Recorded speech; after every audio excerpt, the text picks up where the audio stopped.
Hello, good afternoon, and welcome to yet another interesting, refreshing, illuminating, and educative episode of Verses and Paragraphs and everything in between. I hope you all had a very interesting and relaxing weekend. It was Palm Sunday for Christians, and everyone is looking forward to a very short weekend. Like I know in Nigeria, we have a very short weekend, but Good Friday or not, hey, we'll be coming on. And there is my cousin Evie Yegre, and I guess is watching from, I don't know, are you in Abuja or Lagos? Good to have you on board. Georgia Debisi Inye is also watching. Last week was World Poetry Day on the 21st of March, and we tried to have a broadcast where we brought on someone, but it took us like forever to bring the person on. However, that was that. We'll still be talking poetry. We're still in the season of poetry. But today, we'll be talking about the oldest words in English language. We're talking about the oldest word in English language. And these words, they date back to as far as all stand great. Good afternoon, my Georgia Debisi class captain. Okay, good afternoon, class, and how are you today? How are you? Great. All right, today we'll be talking about the oldest words in English language. And most of these words, they date as far back as 1,000 years, some of them 900 years. Now, one of the oldest words in English language is the word I as in I. And it is the ultimate personal pronoun referring to oneself. And like I said, it dates all the way back to before the year 900. So it is one of the oldest. Tamana Otonye, you're welcome. Thanks for joining this broadcast. I'm sure you are looking to see whether we have some bombinating words. Hey, Samuel is watching from London. You're welcome on board, my in-law. Yeah. Oh, thank you so much. Yes, I did have a wonderful. Yeah, take your time. We're talking about the oldest words in English language today, and I've told you the very first word, one of the oldest words in English language is the word I, referring to oneself, and it dates back to as far as 900 years. Now, then one had the self-identity was and always will be important. So one of the oldest words in English language is the word I. Now the second next oldest word in English language is the word we. We is the nominative plural of I, indicating possession.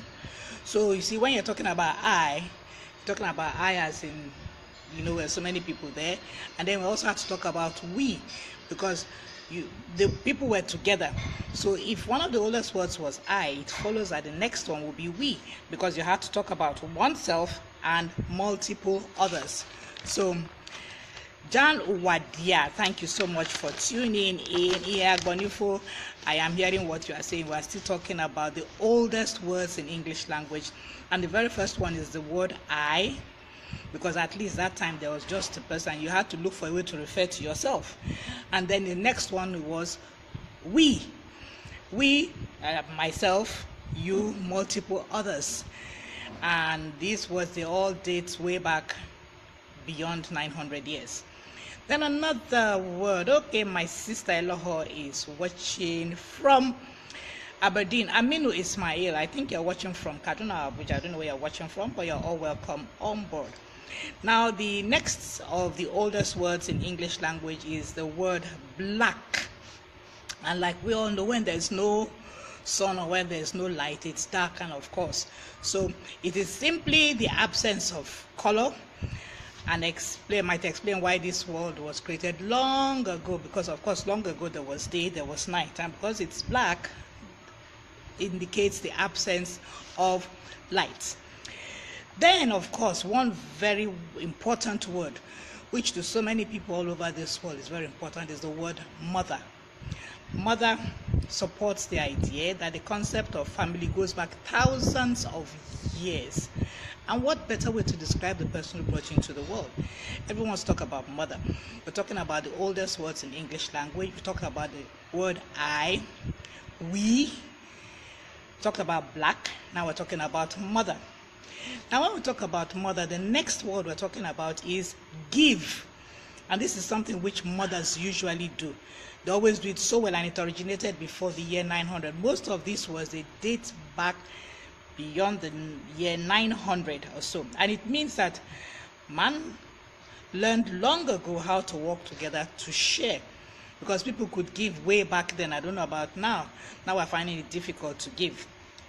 Then, another of the oldest words, we have man and woman. Of course, we have to differentiate between the male and the female. And so man and woman are also amongst the oldest words in English language. And they were also developed before the year 900. Then, of course, there's the word fire. Of course, fire should come because man had to eat. Man had to cook.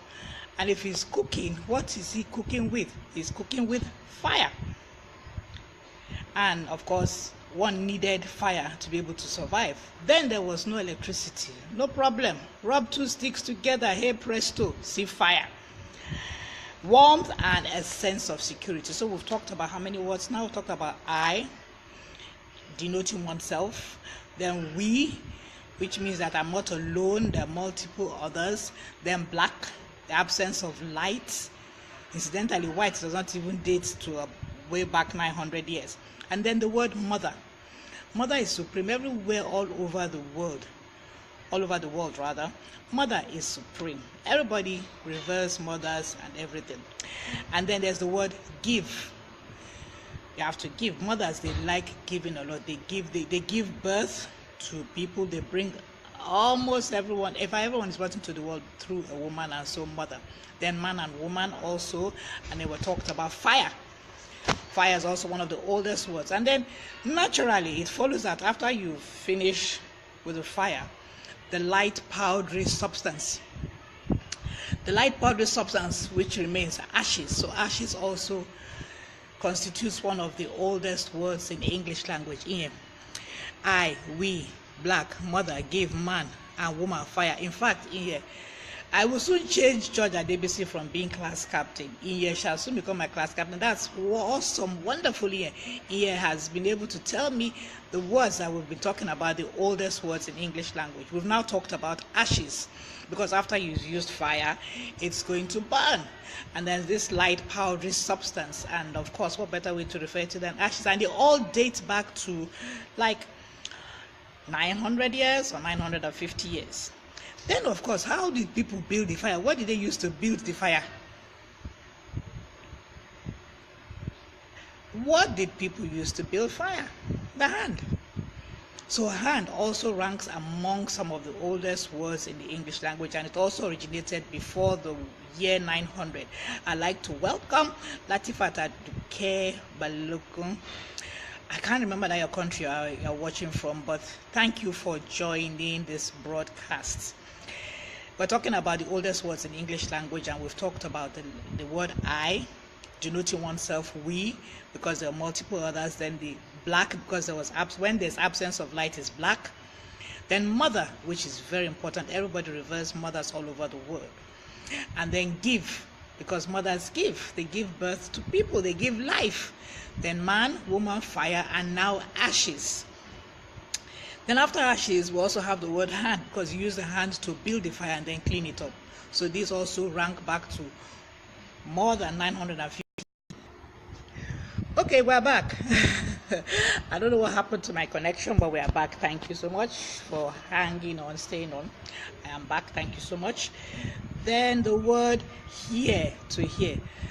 Oh, Ola, congratulations on the launch of your book, Authentic. Olanrewa Jolaleye is watching from Glasgow, and she's just launched a book, Authentic. Be you, be authentic, and it's on Amazon, and a host of other books. Go on Amazon, you can get her book.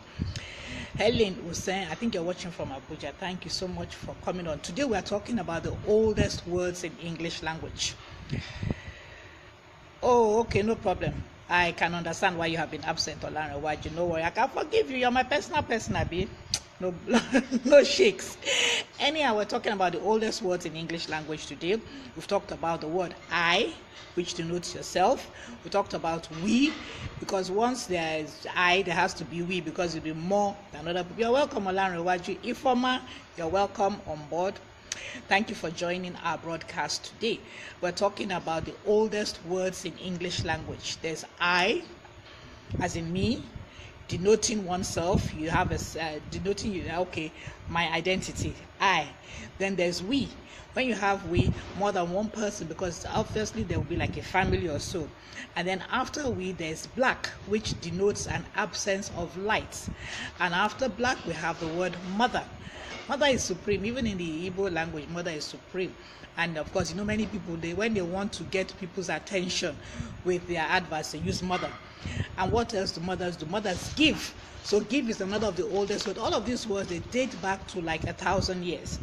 And then of course there's man and woman, because man and woman, they were there as human beings. And this was developed well before the year 900. Now what do men and women do, or what does a man do? A man builds a fire.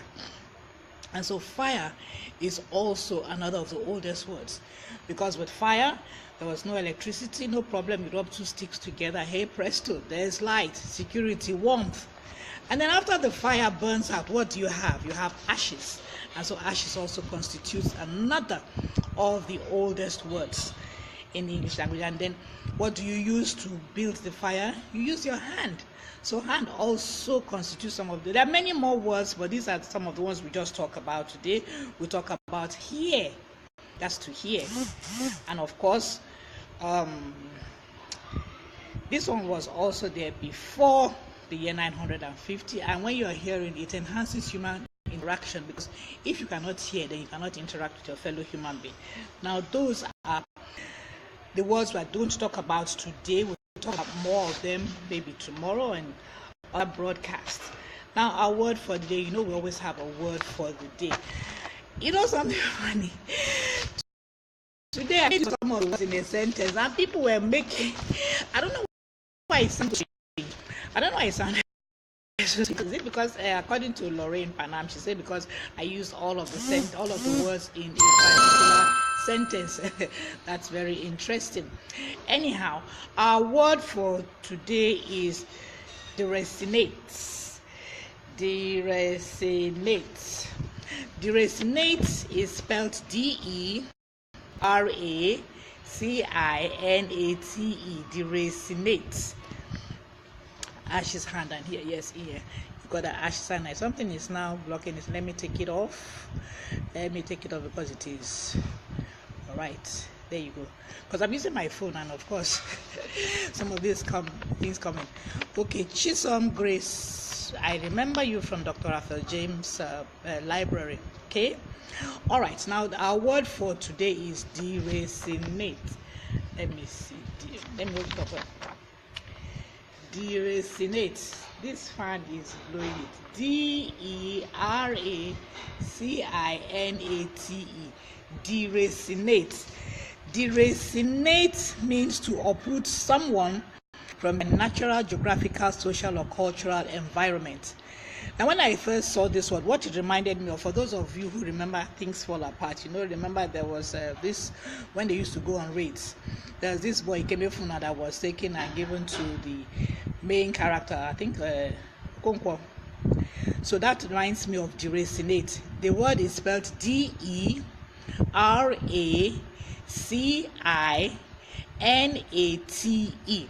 And it means to uproot someone from where they are used to, move people forcibly from their homeland into a new and foreign environment. That's almost like slavery, when they came to Africa, and then they move people forcibly from what they're used to, their natural, geographical, social, and cultural environment. Not clear? Okay, let me show it again. Not clear. Can you see? Oh, sorry. Upside down.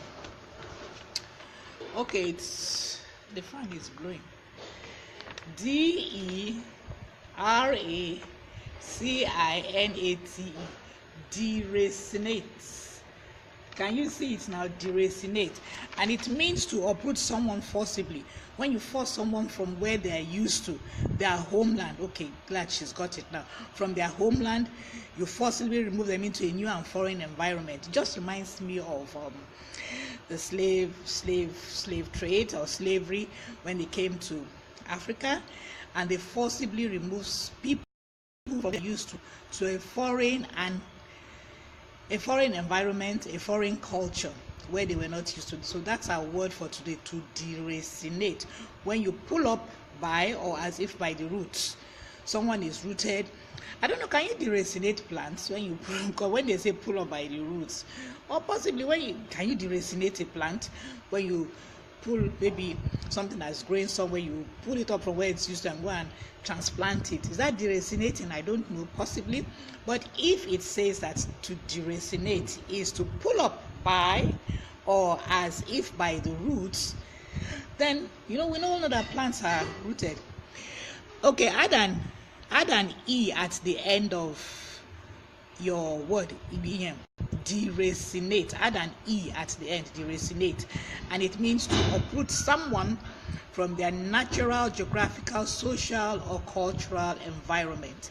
I'm sure if for those of us who are literature students and you read Things Fall Apart, I remember that time when I can never ever forget that story about Ikemefuna that was taken from his home, and at first he could not eat and everything because he had been uprooted forcibly against his will to these people, and then he was given to Okonkwo. Anyhow, and it's also like people who, I watched one film quite recently, Amistad, and it was how they went, and these are people from Senegal or Sierra Leone, how they went and forcibly removed them, and they were taking them to Spain. And it's quite a long film, and it talks about Amistad, the film, and it talks about how they were forcibly removed and how a lawyer pled on their behalf, and finally they were sent back. But all the horrors they had to go through after they had been forcibly removed from their homeland. So I think that is deracinate. So it is spelled Deracinate.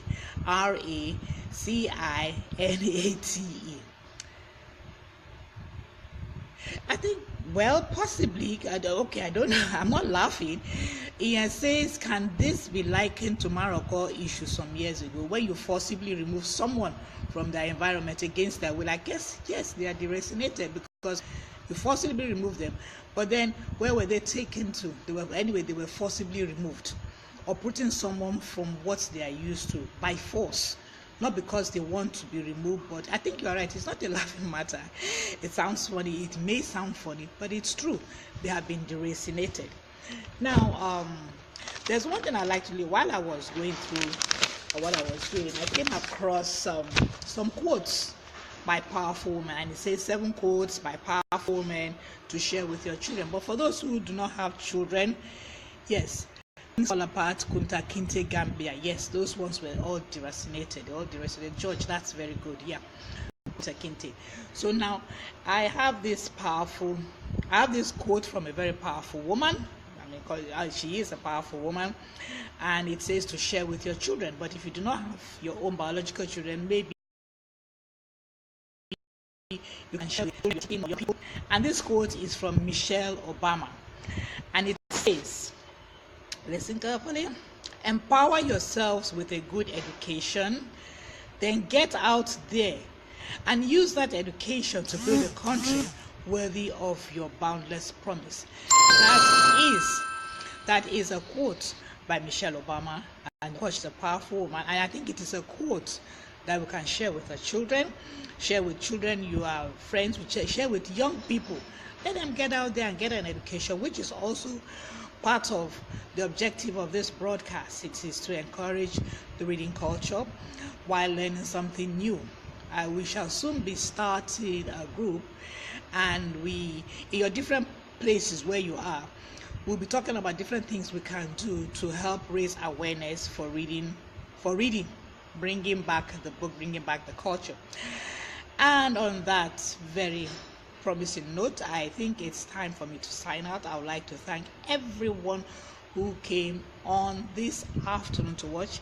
I'd like to thank my in-law from London, Samuel Uswazo. Adokoria. Not mind me as I don't pronounce Abisoko. But thank you so much for tuning in today. My sister Ella Hall, Georgia DBC, Tamuna Otonye from Lagos. Please be reminding me the names, those of you who call Ella Hall. I mentioned Ella Hall. Who again did I see? Helen Hussein. Let me see those of you who told. Okay, Chisom Grace, thank you so much for tuning in. Aminu Ismail. Ifoma Honorable, thank you for tuning in. Olanre Waju, thank you and congratulations once more. Latifat Aduke Balogun, congratulations on your excellency. Thank you for tuning in. Jan Wadia, thank you for tuning in. Who again? Okay, I have seen all the names. Yes. Who they call me Prof. Thank you so much everybody for watching today. Thank you so much for tuning in. Thank you because you are encouraging me, and I'm glad that not only are you watching, you are also learning a thing or two. Ian said that she has enjoyed today's broadcast, and I'm very happy that you enjoyed today's broadcast. What Eloho said. Okay, he said, Prof. Eloho is shouting out to her CS covenant sister. Anyway, thank you so much everybody for tuning in. I shall put up the word of the day later on, and please, you can, if you miss this broadcast, I'm going to be uploading it to my YouTube channel. Just type my name, Erumena Amata, and you will see today's episode and the other broadcasts that you may have missed and you may wish to listen to, and you will surely learn a thing or two. Thank you so much, and have yourself a pleasant rest of the day. Bye-bye.